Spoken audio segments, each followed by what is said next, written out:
Hey everybody, welcome back to Hints and Guesses, my podcast. Kent here. I want to try to make a podcast today that in some ways I've been putting off, because I want to try at least to wander out onto some of my own edges here, things that have been pushing against me and challenging me a bit. And not only just in the last few months, but probably kind of like in a slow burn sort of way over the last couple of years. And it has to do with religion. It has to do with that word. It has to do with my own sense of spirituality and, in a way, some things that haven't been working for me. And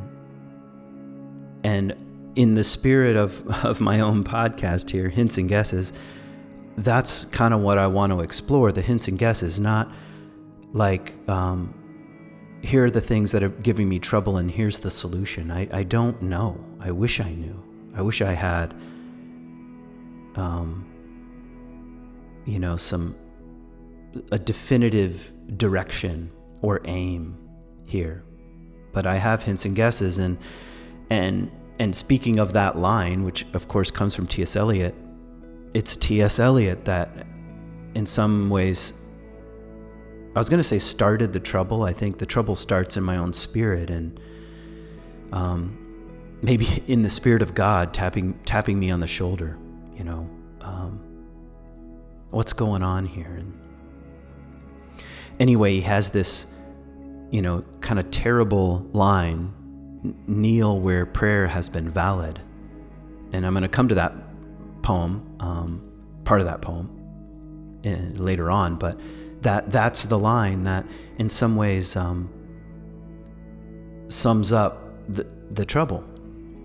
Kneel where prayer has been valid. It's the kneeling that gives me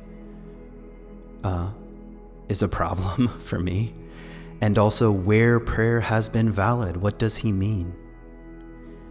And is he arguing for a kind of return to, Christianity, religion, orthodoxy? Is he saying something else? But, of course, I don't know. I can't ask him. But this evocative line, it sits inside of a much larger poem, of course, the four quartets. But this evocative line is, I think, uniquely modern, is personally resonant for me, and I think kind of it's opening some new doors that I don't know if I've really gone through before.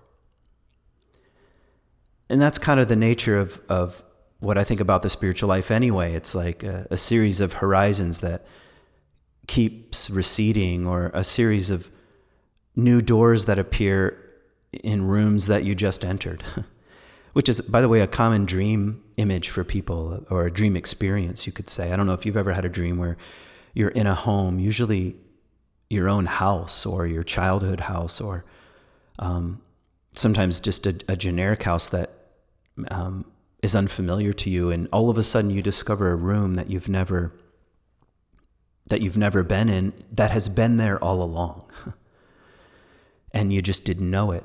And I've had several dreams like this, and of course working with dreams for the last however many years, my own and working with other people's dreams, I've seen it as a pattern. And there's a line in the Talmud that is, the dream is its own interpretation, which is kind of a warning in a way to people like me who love dreams and interpretations. And of course my dream training is more in the dream itself, and how it might shape the ego rather than just interpretation. But in any case, I love that line, and these kinds of dreams are sort of like that. The dream itself is the interpretation, which is there are rooms you know nothing about. Yeah, okay.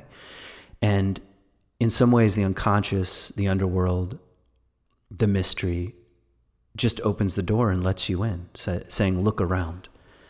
And I guess I'm saying that because maybe I'm in that kind of place again. And with that comes again a feeling of, I don't know what I'm doing.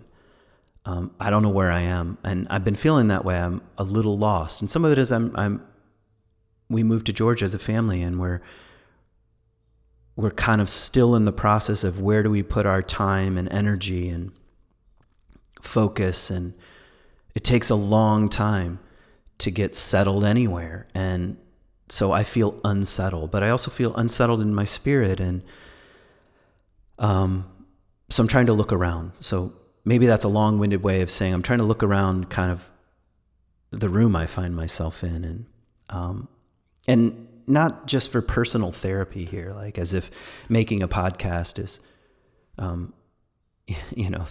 therapeutic. I get to work through my stuff, but actually I hope for deeper reasons, which is I hope you'll hear something in here that you recognize, that maybe you resonate with, and maybe you'll hear your own hints and guesses and clues and pointers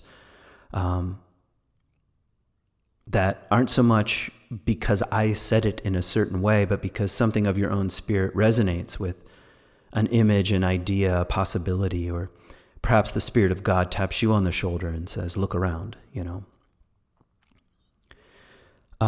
Okay, so that's what I want to explore, and thanks for letting me explore it, and for listening these many years to my podcast and responding and sending me comments and questions, and for supporting me, especially my Patreon supporters. I couldn't do it without you, and your support means a lot. In fact, I should probably thank Peter Rollins and Rob Bell, who said to me for like many years, Kent, what's your problem, man? Get on Patreon.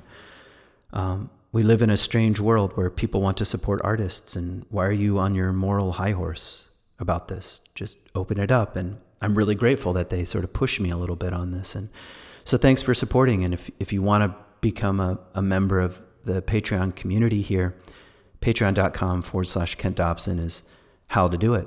And I have all kinds of people from $1 on up, and people come and go. They support for a while, they don't, just depending on where they're at. And I just really appreciate that. And occasionally I offer some things just for my Patreon supporters, Zoom conversations, and those are going to continue because I really like the back and forth. So if you want to support my work, please do so.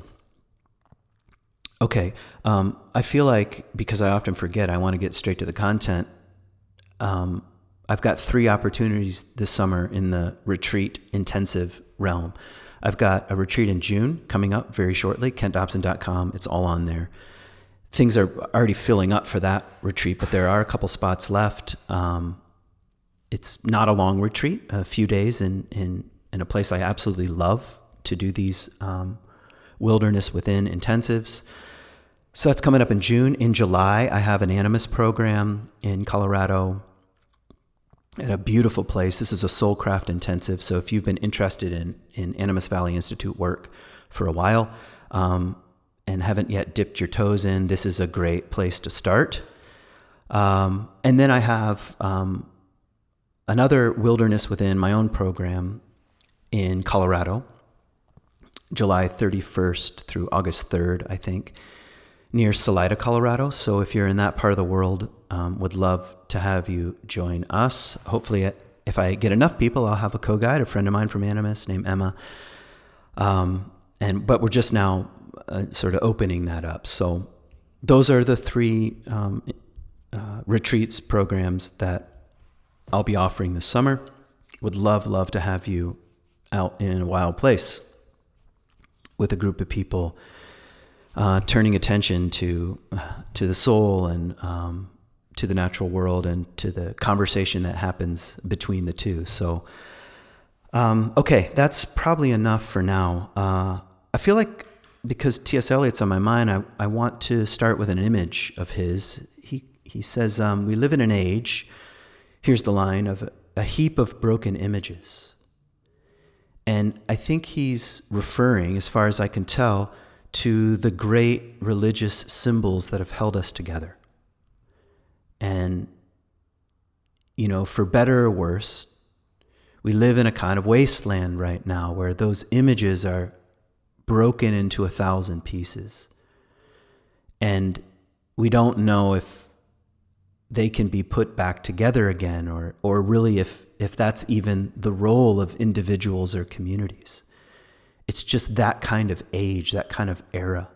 And that, I don't know, that's a way of saying, well, what would we expect if our great symbols that have held us together, individually and communally, are broken into 1,000 pieces? We would expect to feel something similar, like a kind of fragmentation, a kind of a fragmentation of the individual, of the person, of the personality even, of our societies and cultures, of our institutions and our values and our frames. Because in some ways, an image and a potent evocative symbol, like the cross, for example, that is a kind of reference point, a kind of framing, a way of aligning oneself, which is really the nature of religion itself, being in alignment or bound to something. If that's broken, there are going to be consequences. Edward Edinger, the famous Jungian, in his book Ego and Archetype, riffs a bit on this image, and he says, in the kind of the age of fragmentation, we have a few options. And I don't know if I want to go into tremendous detail, but I just want to offer them in kind of a cursory fashion. He says, well, one thing that happens is all that energy that was sort of resonant between the community, the individual, and the symbol itself doesn't go away. Like, energy doesn't die. It's like, just because they're a heap of broken images doesn't mean that the individual fragments aren't still alive in some way. And he says, okay, so they're scattered. And what can often happen is that they simply bounce back toward a kind of ideology.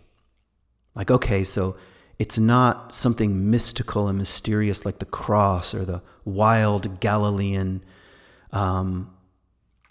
vagabond prophetic preacher named Jesus.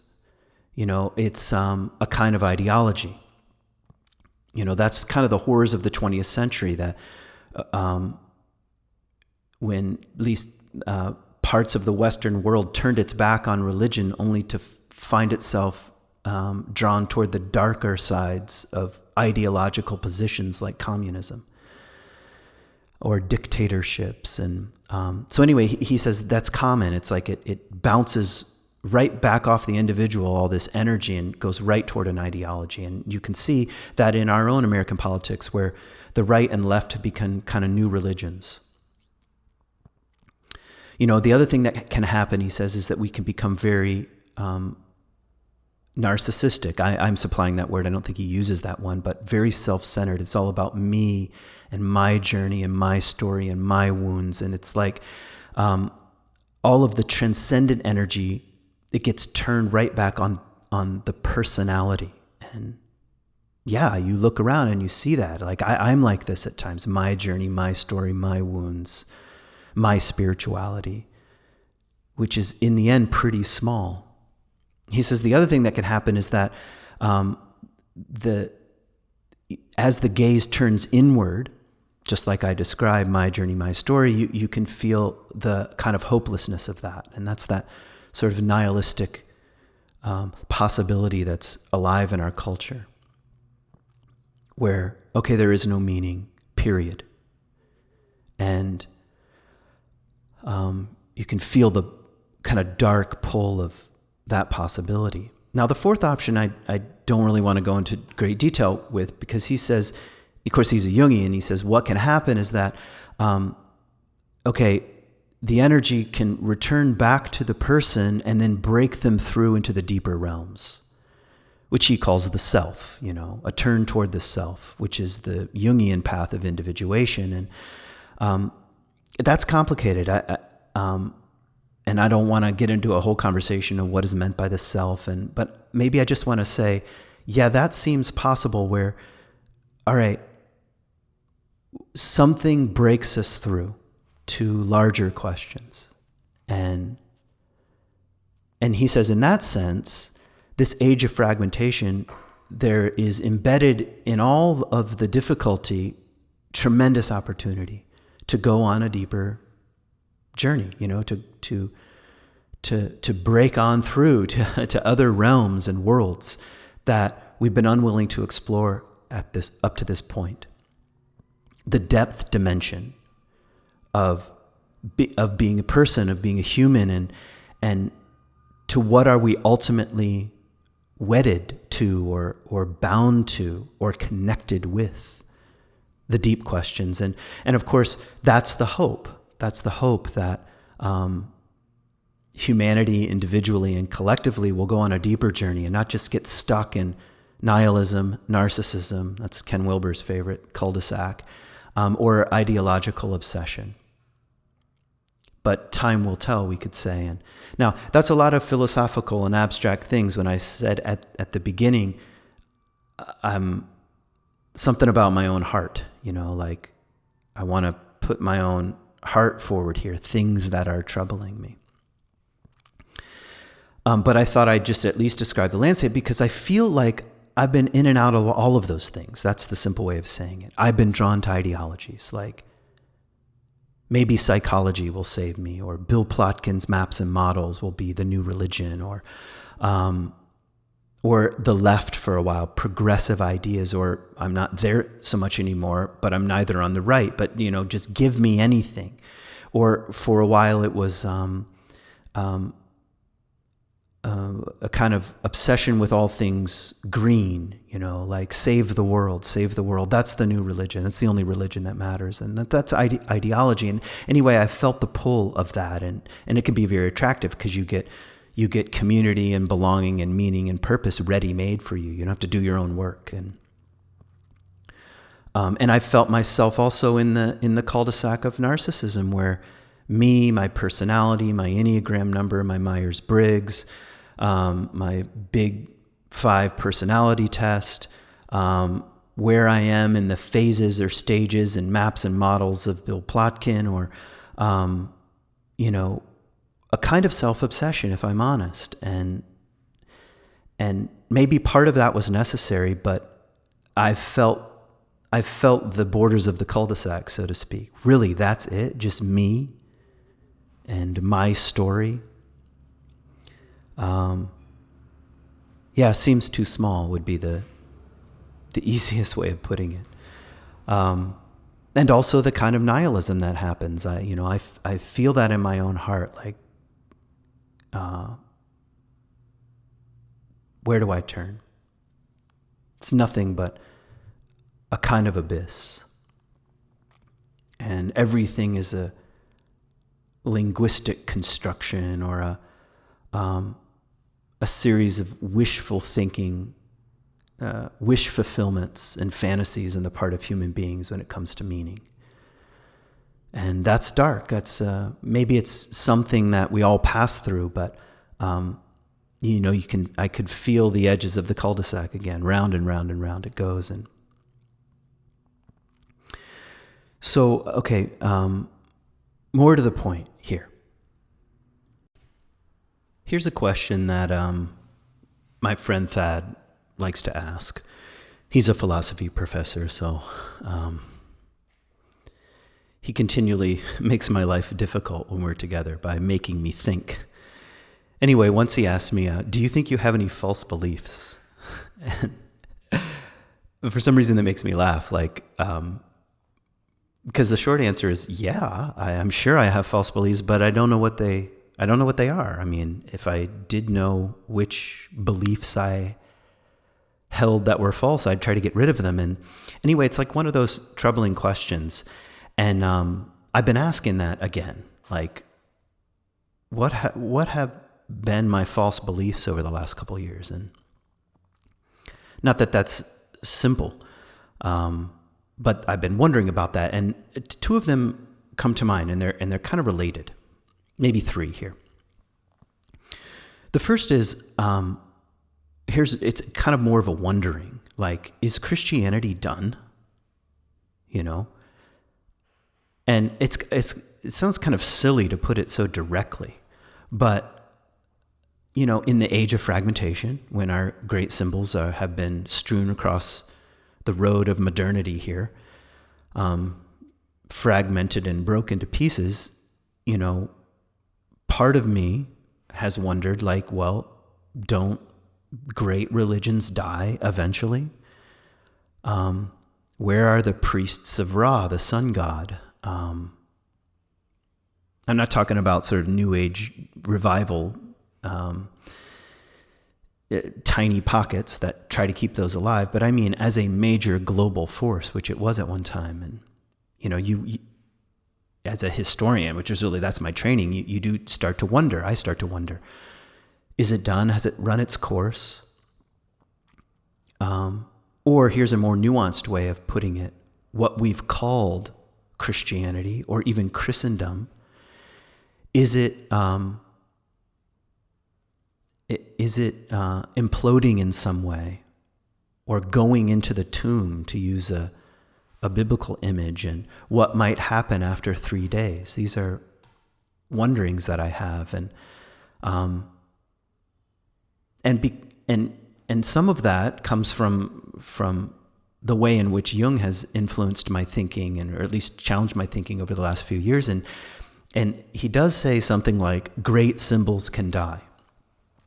Or if you read more carefully, it's more like, sometimes great symbols die and some dimension of them is reborn into something new, or is constellated in something new. But human beings, we could say, don't really get to pick and choose what those are. It's not like just because you don't like certain dimensions of Christianity or don't believe certain things that you can reconstruct it into a form of your choosing. That's not the way symbols work, really. These transpersonal powers that get constellated in mystical images, you don't get to make that up, according to Jung. I mean, you can try, but it's probably not going to work, and it's not going to work on a collective scale, which is how the great symbols work. But that's a really long-winded way of saying that's what I've been kind of dancing with. Is Christianity just kind of over? And now what? That's the worst part of that. And in terms of hints and guesses, my guess is I doubt it. Even if certain dimensions of the Christian faith feel thin, for me at least, this wild, wounded Galilean still stands in some way mysteriously at the center of Western culture, and maybe Western and Eastern culture, because let's be honest about Christianity, at least in its origins, was a kind of land bridge between West and East. So it's not so much a Western religion, not really. And my sense is, I don't think so. I don't think the symbol has lost its power.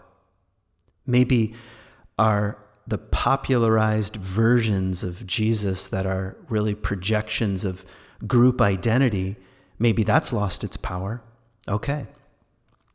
And anyway, strange things keep happening that also bother me. Here are 3 people that bother me right now: Martin Shaw, Paul Kingsnorth, and Russell Brand, all of whom have converted to Christianity. Well, Martin Shaw said he's actually in...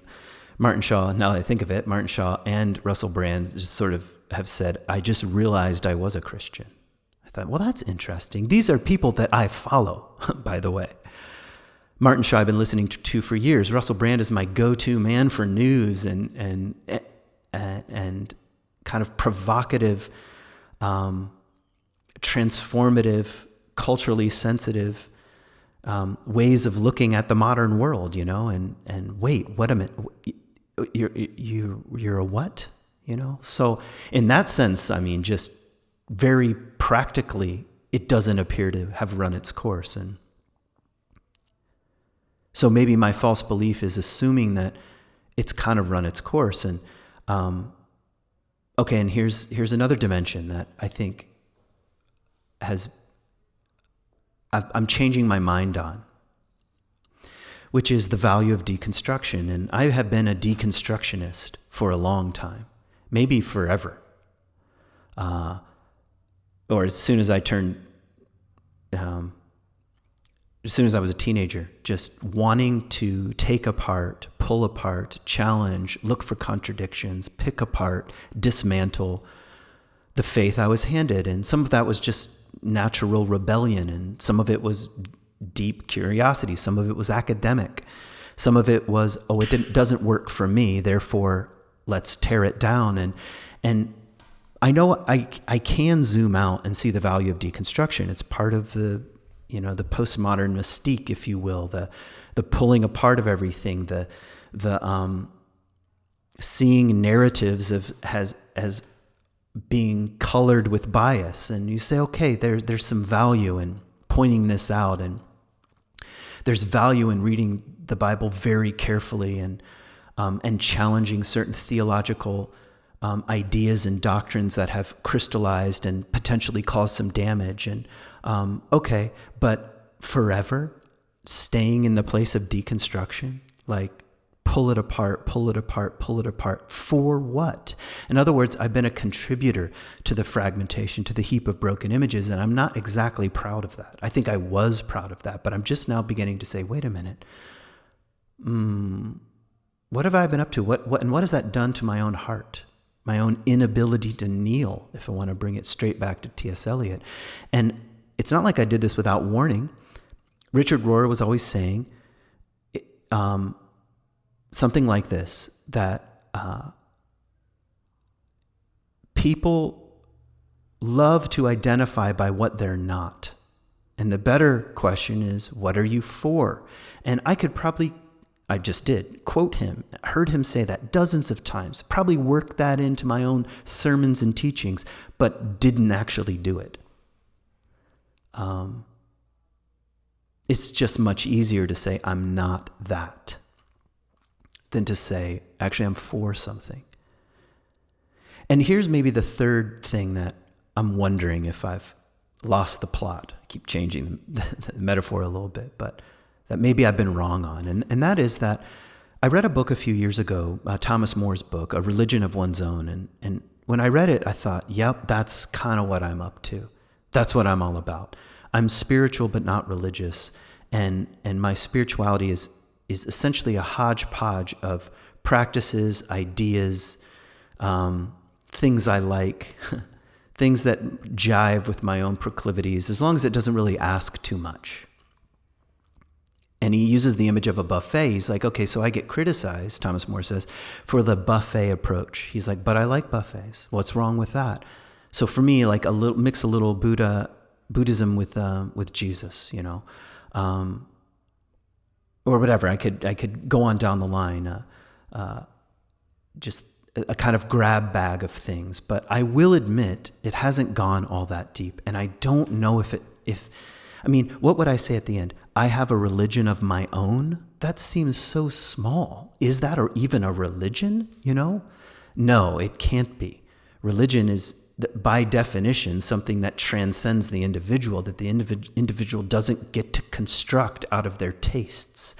And that's at least the challenge I feel. That's what's starting to tap me on the shoulder and say, wait a minute, is that really all that valuable? Which brings me back to big, awful questions like, here are 3 things that I don't even want to look at from my own tradition: worship, prayer, and sacrifice.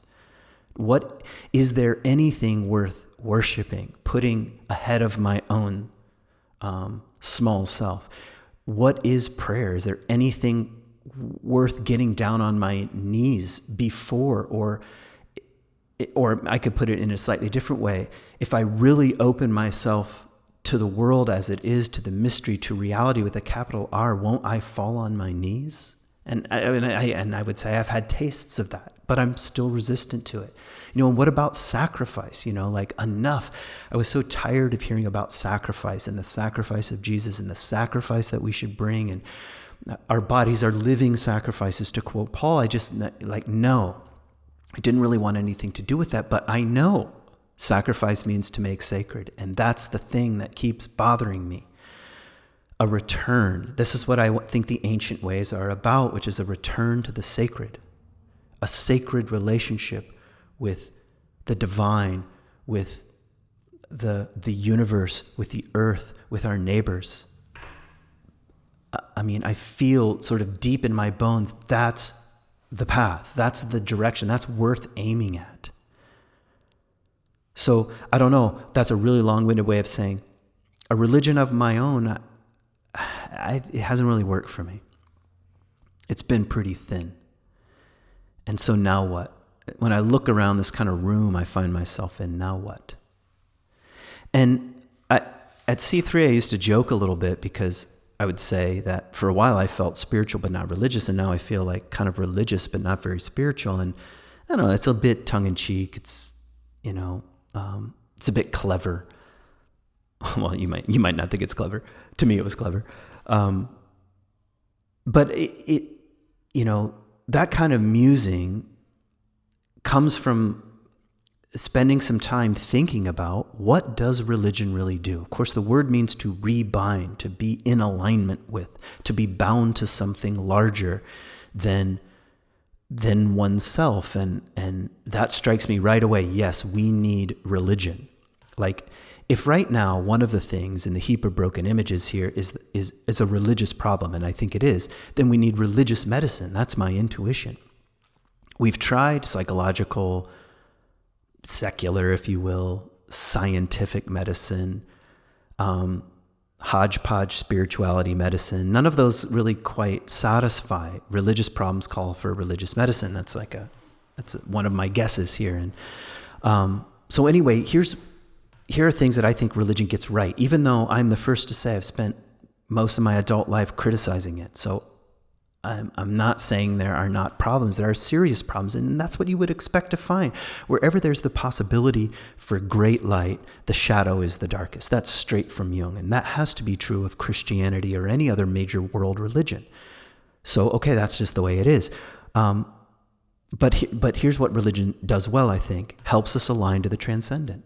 Doesn't leave it all up to us, Here's a way of aligning with the ultimate, even if that ultimate recedes definition. And that's the mystical dimension of all faiths, but I'm thinking particularly of Christianity at the moment. Here's another thing that I think is true of religion, or at least a religious posture. It's grounding. Talk about a word that is like so popular. Like, I'm feeling grounded, or I'm not feeling grounded. And I'm not even criticizing that. I know the feeling in myself right now. Personally, I'm feeling not all that grounded. And part of what a religious posture helps us do is stand on the ground in a particular place, in a story, in time, within a lineage, instead of feeling like an isolated, fragmented individual. At least it says you're in the larger story. And I keep thinking about that, even in terms of my own faith tradition. Immediately, my own ancestors, my grandfather and my dad were pastors. So just like Jung's dad was a pastor, not that I'm comparing myself to Jung, but it's like, no wonder God gives me trouble. No wonder I'm the next in line in the wrestling match between human beings and the tradition and God. And it's like I've inherited unanswered questions, and either I'm going to join the wrestling match or I'm going to sit on the sidelines and mock it, deconstruct it all. That sort of thing. Another thing that I think religion does and does well is what T.S. Eliot was talking about, gives us a sense of valid prayer, a way of kneeling. Not even so much the words, because I'm going to get to that poem. I'll read that poem at the very end, but it's like a way of kneeling.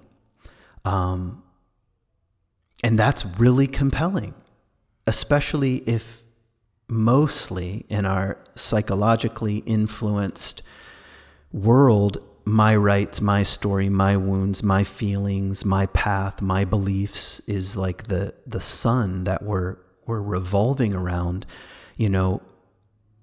Religion says, no, time to kneel. Time to kneel. Time for the sun that you're revolving around not to be the ego, if I put it in psychological terms. And I think maybe the fourth thing that religion gets right or tries to offer is just practice. Like, and it could be practices, but I just mean a way of, a series of practices or ways of being that everyone in the tradition is trying out, you could say. Let's take, for example, the Sermon on the Mount. It's not just Jesus, the archetypal. Actually, there's a question about whether or not Jesus is an archetype, but that's another podcast for another time. But certainly archetypal qualities. It's not just the symbol. It's not just the wild Galilean, but the wild Galilean also said, and here are some things I want you to try. Here's a practice. Try the Sermon on the Mount. Try living that. Try living with the Beatitudes. I don't know if you listen to my Beatitudes podcast, which I thought was fantastic with Jason.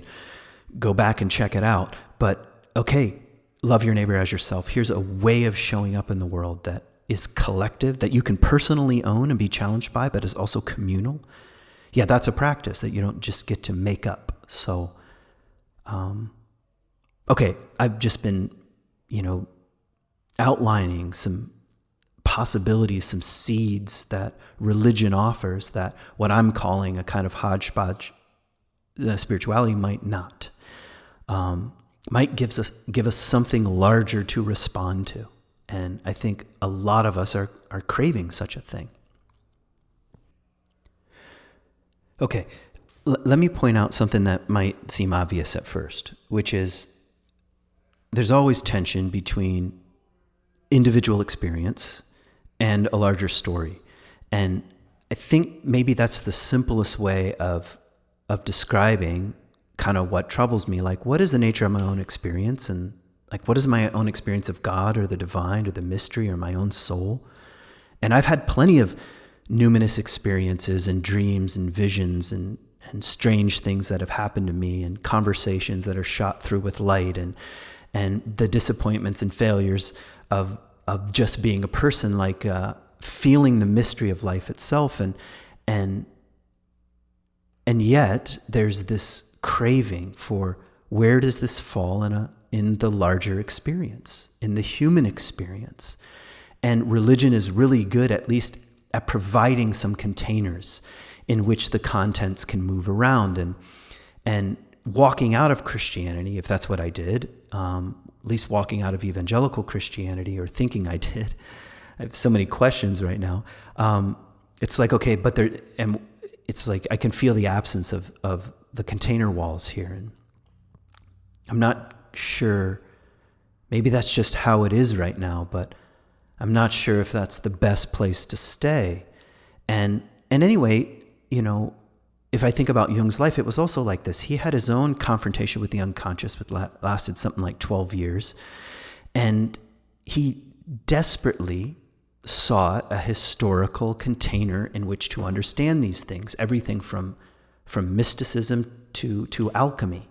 And once he discovered these traditions, it was like, okay, I'm not alone in this. I'm expressing something in a contemporary way and perhaps living it forward in some way.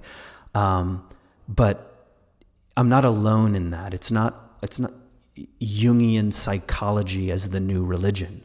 Not exactly. It's part of an unfolding tradition. And I guess I'm feeling that myself. Like, I don't want to end up worshiping my own dreams, visions, and numinous experiences and constructing a religion of Kent Dobson, if I'm just that blunt about it. And that comes with a kind of heartfelt sense that my worldview presently is too small. Once again, my worldview is too small. And help me, like Paul needs a vision from the heavens. And the first thing that happens when he meets Jesus on the road to Damascus is he becomes blind. It's almost like he becomes what he already was. He physically experiences what he was on the as he was marching around claiming he knew what he was doing. And I feel a bit like that. Blind me, for a few days. Maybe I'm blinded right now in order to see what I don't see. And Yeah. Okay. I didn't want this podcast to be too long because it's hard to make a long podcast about things that are bothering me. And, but just maybe a few more pieces here that have to do with, the word worship and then the word prayer. And maybe they're two sides of the same coin here. They're holding hands, they're twins. But here's something that seems obvious, and it comes right out of my own faith tradition, that we all worship something. Like, I've said this dozens of times, we all worship something. And what is that something? And what if we got really honest about that? What is it that we're aligning our lives toward? What are we bowing down to? And the possibilities, at present are something like fame, the economy, the dollar, Americanism, any of the isms, throw in an ism, it's like, I'm in some way bowing down before this. And maybe that's even a definition of what it means to be essentially human. Like, we're born to worship. And when that's off, it not only causes serious problems personally, but communally, culturally, in our families and in our societies and villages. And it seems like, that's the kind of world that we inhabit. And there's something interesting in Hebrew, at least to me. There are a bunch of words for worship, but one of them is avodah, which interestingly means worship and work. Like, there's something about Jewish consciousness that weds these two dimensions. It's like it brings, or what's the right way of saying it? I think worship and work, the blurring of those lines, is a little clue that it's not so much dependent on our feeling, like the feeling of worshiping something, or I need a special feeling in order to worship. No, it also is just work, like sacrifice, to make sacred. Sometimes you put one foot in front of the other. Sometimes you celebrate Shabbat, if I just choose Judaism for a moment, because not because you feel like it, but because it's an act of alignment. It's an act of worship. It's putting something in front of your own economic success, progress, technology, busyness, accumulation, all that kind of stuff. Says, no, you're going to work in this sense and worship in this sense. That's what that's what Shabbat is all about. Or take anything from the Sermon on the Mount. Do not get angry with your brother. You've heard it said, don't murder. I tell you, don't get angry. So, okay, well, what does that have to do with my feelings, my wounds, my story? It's like, no, sometimes just as an act of worship, I'm going to work on this. I'm going to work and orient my life in such a way that this might become true. That's that blurring of work, worship, and service. And I guess I'm saying simply that part of me craves that. Part of me longs for that kind of worship. Not only the surprising and spontaneous feeling that occasionally comes that I'm not that special, and there's a transcendent reality that makes my jaw drop open. That's awe. And that comes as kind of gift. But then there's also the rest of life. How do I orient in such a way? How do I walk a path of least resistance to those spontaneous openings of worship and wonder and awe? Well, I might have to work at it. And maybe it's not so much all up to me. Maybe my own tradition offers forms and practices and ways of aligning so that I'm not doing it freestyle all the time. That's a question. I'm not saying exactly that's the path. I'm saying that's the question. And maybe I have been guilty of throwing a bit too much out in the name of deconstruction, in the name of critique. At least I'm open to that. And the other has to do with prayer, and it has to do with this T.S. Eliot poem, Kneel Where Prayer Has Been Valid. And I can say honestly, and I don't really want to talk about them because talking about them cheapens them in some way, but I know the experience of being brought to my knees from time to time. It's the definition of humility, to be brought low to the earth.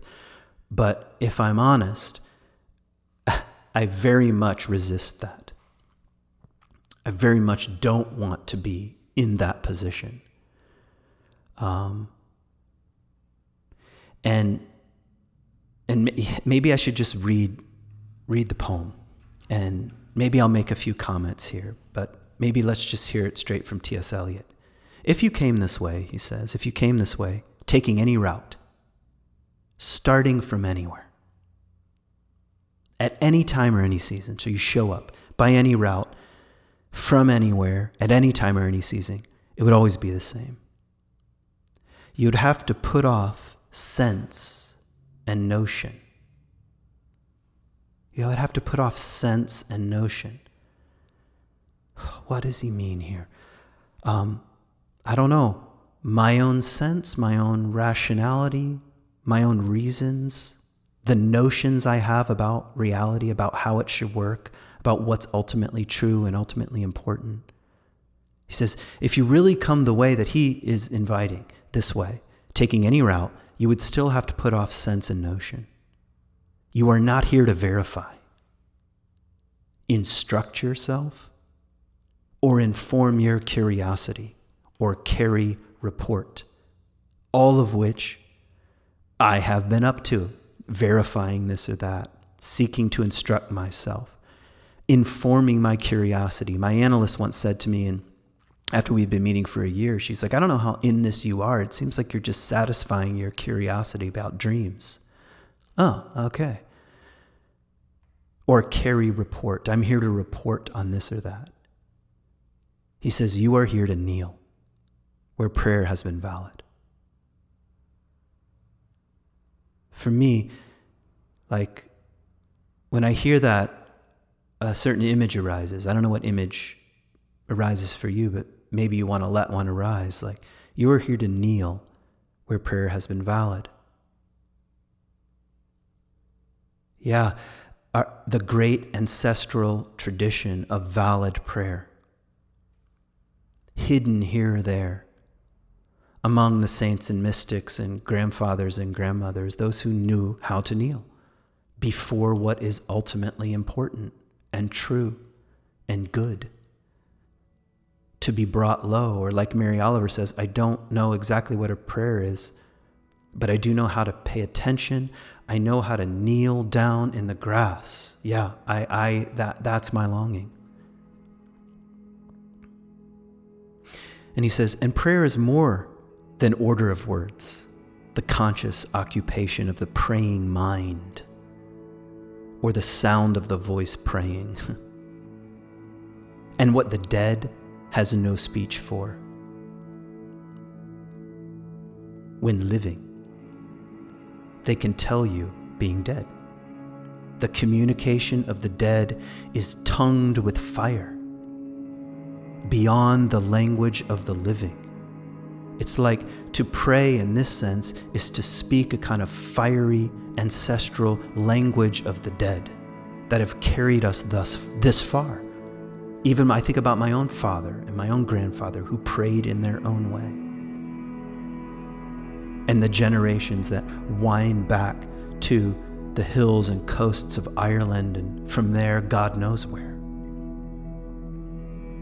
Here, in this place of communication, here where prayer has been valid, here, the intersection of the timeless moment is England and nowhere. Of course, T.S. Eliot was always feeling torn between England and America, but he's saying is England. It's in our tradition, and also nowhere. It somehow is beyond, is particular and not particular. And he says never and always. Being the poet of paradoxes, of course that's how he's going to end this little paragraph, but I'm not sure exactly what I want to say at this point, other than, I guess, if I'm honest, my prayer is something like, teach me how to kneel like this, teach me how to pray. I just thought of the Lord's Prayer, Where did that come from? It came from a question. The disciples said, teach us how to pray. And maybe for the first time in my life, I can feel the kind of longing and sadness and simple simplicity of that request. Hey, we don't know what we're doing. Can you teach us? And Jesus, almost like by concession, gives the Lord's Prayer.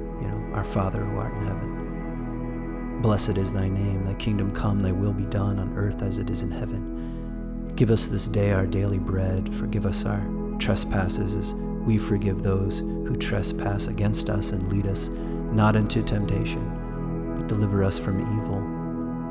For thine is the kingdom, the power, and the glory, forever and ever. Amen.